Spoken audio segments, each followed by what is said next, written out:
നമ്മളിപ്പോൾ കേരളത്തിൽ വളരെ സർവ്വസാധാരണമായി കേൾക്കുന്ന ഒരു വാക്കാണ് വൈറൽ ഹെപ്പറ്റൈറ്റിസ്. എന്താണ് വൈറൽ ഹെപ്പറ്റൈറ്റിസ്?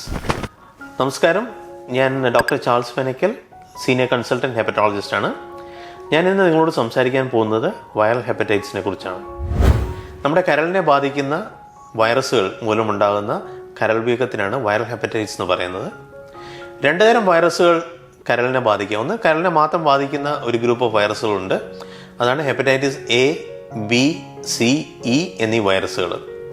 അതുകൂടാതെ നമ്മുടെ കോമൺ ആയിട്ട് നമുക്ക് ഫ്ലൂ അല്ലെങ്കിൽ H1N1, അഡിനോ വൈറസ് അല്ലെങ്കിൽ നമ്മുടെ കൊറോണ വൈറസ് മുതലായ നമ്മുടെ ശരീരത്തിനെ ബാധിക്കുന്ന വൈറസുകൾ നമ്മുടെ കരളിനെയും ബാധിക്കാം. അത് കരൾ വീക്കം ഉണ്ടാക്കാം.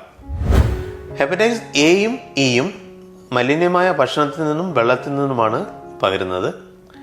അതുപോലെ ഹെപ്പറ്റൈറ്റിസ് ബിയും സിയും പകരുന്നത് നമ്മുടെ ബോഡി ഫ്ലൂയിഡ്സുമായി ഒരു ഹെപ്പറ്റൈറ്റിസ് ബിയോ സിയോ ഉള്ള ഒരാളുടെ രക്തമോ മറ്റ് ബോഡി ഫ്ലൂയിഡ്സുമായോ ക്ലോസ് കോണ്ടാക്ട് വന്നാലേ ഹെപ്പറ്റൈറ്റിസ് ബിയും സിയും പകരുള്ളൂ.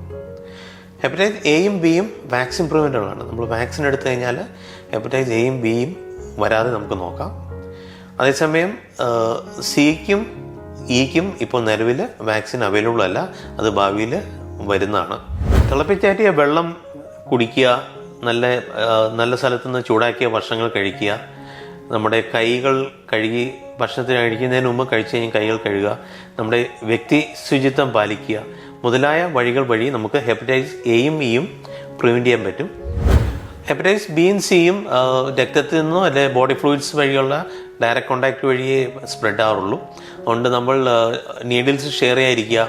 ഷാർപ്പായിട്ടുള്ള ഐറ്റംസ്, നമ്മുടെ nail cutters, hepatitis B O C ഉള്ള ഒരാളുമായി നമ്മുടെ നെയിൽ കട്ടേഴ്സ്, ഷേവിങ് സ്റ്റിക്സ് മുതലായവ ഷെയർ ചെയ്യാതിരിക്കുക.